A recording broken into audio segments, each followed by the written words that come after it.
Hello everyone, my name is Chetna सुगंधी।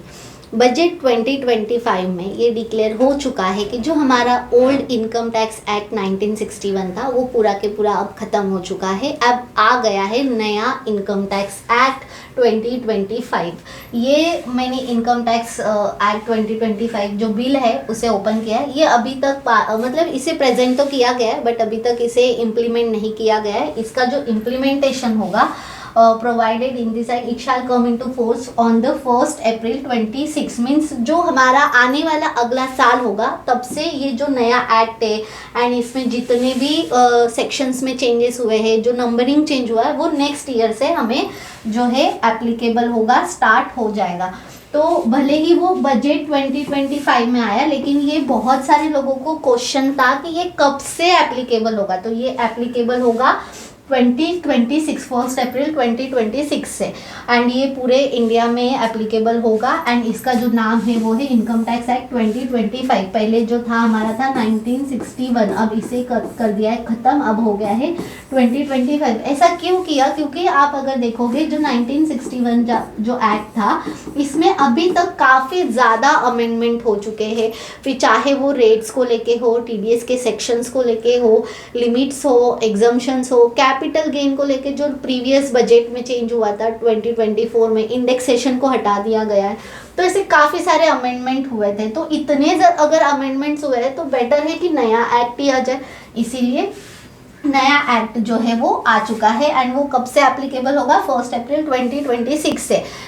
25 से नहीं होगा, 26 से होगा, इस बात का भी ध्यान देना है। इसी के साथ साथ इसमें एक और बहुत बड़ा चेंज हुआ है जो कि है टैक्स ईयर के टर्म को लेके।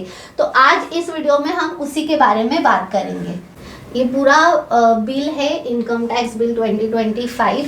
इसे हम 1 बाय 1 रीड कर रहे हैं। जैसे जैसे हमें कुछ इन्फॉर्मेशन लगती है जो कि आप तक पहुंचाना चाहिए तो हम ज़रूर उसे भी पहुंचाएंगे। आज इस वीडियो में जो हम डिस्कस करने वाले हैं टैक्स ईयर, इस टर्म को आप सभी को पता होगा कि अभी तक अगर हम इनकम टैक्स की बात करते थे तो जनरली जो टर्म यूज़ होती थी वो होती थी, अभी इस बजट में जो पहले यूज़ होता था financial year and assessment year and previous year भी यूज़ होता था। तो अभी इस बजट में इस दो टर्म को तो पूरी तरह से हटा दिया है एंड अब यूज़ होगा टैक्स ईयर, ये वर्ड यूज़ होगा। फिनेंशियल ईयर को फिलहाल पूरी तरह से रिमूव नहीं किया है। वो अगर आप इसी एक्ट के जो FAQs है अगर उसको रीड करोगे तो आपको समझ में आएगा कि इसका टर्म अभी फ़िलहाल यूज़ हो रहा है क्योंकि काफ़ी जगह पे फिनेंशियल ईयर को यूज़ किया जाता है। लेकिन जहाँ जहाँ assessment year previous year use होता था अब वहाँ पे टैक्स ईयर यूज़ होगा। अब प्रीवियस ईयर मीन्स क्या होता था, या फिनेंशियल ईयर एंड एक होता था असेसमेंट ईयर। अब ये मीन्स क्या है, जैसे कि अभी फिनेंशियल ईयर चल रहा है 2024-25 एंड इसका असेसमेंट ईयर होगा 25-26। मीन्स जिस ईयर में आप इनकम अर्न करते हो, जहाँ पे आपकी इनकम की अर्निंग हुई है वो होता है आपका फिनेंशियल ईयर। लेकिन इस ईयर का जो अर्निंग है वो चेक होगा, वो असेस होगा नेक्स्ट ईयर 25-26 में, जिस ईयर आपका उसका ITR आप फाइल करोगे उसे कहते थे असेसमेंट ईयर। लेकिन काफ़ी सारे टैक्स पेयर्स होते हैं ना एंड जो स्पेशली क्लाइंट, उन्हें ना कन्फ्यूजन होता है, उन्हें ये ईयर समझ में ही नहीं आते।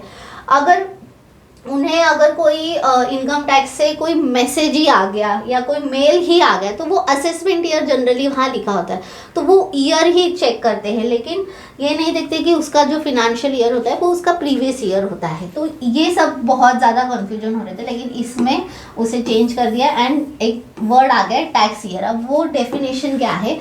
For the purpose of this act, tax year means the 12-month period of the financial year commencing on the 1st April। Means जो अभी हमारा फिनेंशियल ईयर स्टार्ट होता है 1 अप्रैल, जैसे ये 24 से स्टार्ट हुआ, एंड होगा 31 मार्च 25 को।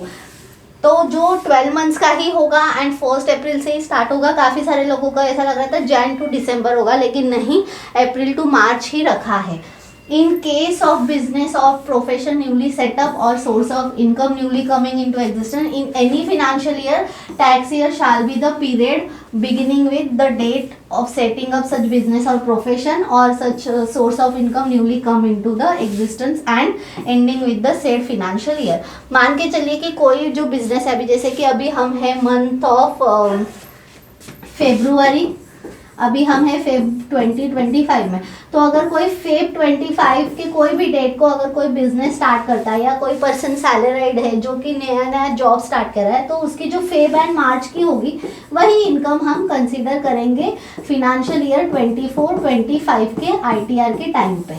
ठीक है, तो इनके लिए जो फिनेंशियल ईयर होगा वो होगा 2 मंथ्स का, यही इसमें बताया, जो कि इस पहले भी ऐसे ही होता था, कुछ अलग नहीं था।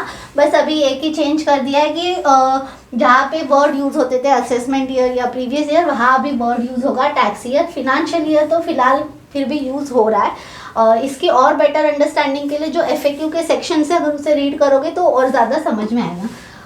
और भी ऐसे इंफॉर्मेशनल वीडियो के लिए चैनल को ज़रूर सब्सक्राइब करें। एंड अगर आप फ्री में अकाउंटिंग, GST, TDS सीखना चाहते हो, देन हमारे दूसरे चैनल की लिंक डिस्क्रिप्शन में दिए, उसे भी ज़रूर सब्सक्राइब कर लेना एंड एक बार चेक कर लेना। टिल देन थैंक यू, नमस्ते। एंड अगर कुछ क्वेरीज है देन हमें कमेंट करके ज़रूर पूछें।